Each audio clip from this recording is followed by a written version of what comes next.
Operation સિંદૂર પછી દેશના માનનીય વડાપ્રધાન મોદી સાહેબ પહેલીવાર ગુજરાતની અને અમદાવાદની મુલાકાતે આવેલા છે, ત્યારે નગરજનો દ્વારા ભવ્યાતિ ભવ્ય રોડ શો કરવામાં આવશે।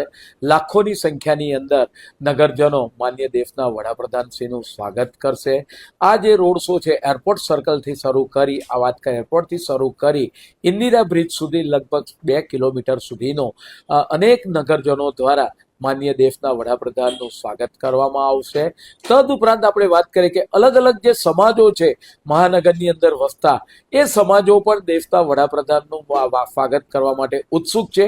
એ લોકો દ્વારા પણ ટેબલોનું નિર્માણ કરવામાં આવશે। તદુપરાંત આપણે વાત કરીએ કે સમગ્ર રૂટ ઉપર તિરંગા પ્રકારની રોશની અને તિરંગાથી માનનીય દેશના વડાપ્રધાનનું ભવ્યાથી ભવ્ય સ્વાગત કરવામાં આવશે। તે માટે મહાનગરપાલિકા દ્વારા એની તૈયારી પણ શરૂ થઈ ચૂકી છે।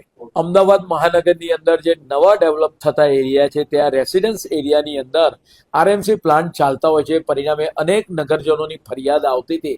એના આધારે આજે સ્ટેન્ડિંગ કમિટીમાં ચર્ચા કરવામાં આવી અને આ આરએમસી પ્લાન્ટ સિટી વિસ્તારની બહાર જાય, રિંગ રોડ આઉટર પેરીફરીમાં જાય, પરિણામે જે પીએચ આપણે વાત કરીએ કે એનું જે લેવલ છે પાર્ટિકલ લેવલ, પ્રદૂષણની માત્રા ઘટે, એટલા માટે આરએમસી પ્લાન્ટ આવનાર સમયગાળા દરમિયાન એની પોલિસી બની મહાનગરમાંથી એને દૂર કરવામાં આવશે।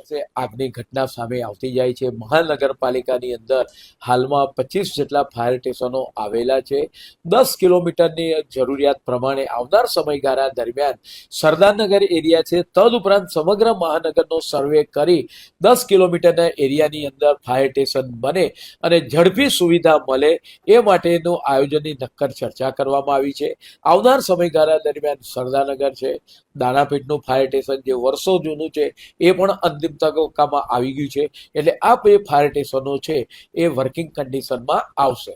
જે રીતે ચોમાસું નજીક આવી રહ્યું છે, સામાન્ય રીતે 1 જૂન પછી ચોમાસાની શરૂઆત ગુજરાતની અંદર અને અમદાવાદ મહાનગરની અંદર થતું હોય છે, ત્યારે હાલ જે રોડના કામો ચાલુ છે એ કામો ધીમે ધીમે ઝડપથી પૂરા થાય અને આવનાર સમયગાળા દરમિયાન ચોમાસા દરમિયાન એ કામગીરી આપણે વાત કરી ઝડપથી પૂરી થાય અને કોઈ જગ્યાએ બાકી હોય તો એનું બેરિકેડિંગ કરવામાં આવે, જેથી નગરજનોને કોઈ પણ જાતની તકલીફ ના પડે તેની પણ ચોક્કસ ચર્ચા કરવામાં આવી છે। બને તેટલા કામો ખૂબ જ ઝડપથી પૂરા થાય તે અંગેના શુભ આશય સાથે આ કામો પૂરા કરવામાં આવશે। સામાન્ય રીતે મહાનગરની અંદર જે કામ હાલ ચાલુ છે, 31 ઓક્ટોબર પછી ઘણા કામો શરૂ થયા હતા અને જ્યારે હવે ચોમાસું ખૂબ જ નજીક આવી રહ્યું છે, 10મી જૂનથી સામાન્ય રીતે ચોમાસું શરૂ થતું હોય છે, ત્યારે આ કામો ધીમે ધીમે બધા જ કામો રોડના હોય, આરસીસી રોડના હોય, પેવર બ્લોકના હોય અથવા તો ડ્રેનેજ અને સ્ટ્રોમ વોટર લાઈન નાખવાના કામો હોય, એ ઝડપથી પૂરા થાય તે બાબતની તાકીદ કરવામાં આવી છે। રાજ્ય સરકાર દ્વારા, રાજ્યના માનનીય મુખ્યમંત્રી શ્રી દ્વારા તમામ મહાનગરોને આ ઇમ્પેક્ટ ફીનો કાયદો લાવવામાં આવ્યો હતો। અમદાવાદ મહાનગરપાલિકાની અંદર 75,000 કરતાં વધારે ઇમ્પેક્ટ ફીની અરજીઓ આવેલી હતી, તેનાથી મહાનગરપાલિકા દ્વારા લગભગ 20,000 જેટલી ઇમ્પેક્ટ ફીનો નિકાલ કરવામાં આવ્યો છે। 10,000 જેટલી ઇમ્પેક્ટ ફી પેન્ડિંગ છે અને લગભગ 45,000 કરતાં વધારે ઇમ્પેક્ટ ફી આપણે અરજીઓ નામંજૂર કરવામાં આવી છે। ઇમ્પેક્ટ ફીના કારણે અમદાવાદ મહાનગરપાલિકાને લગભગ 250 કરોડ રૂપિયા જેટલી આવક પણ થઈ છે।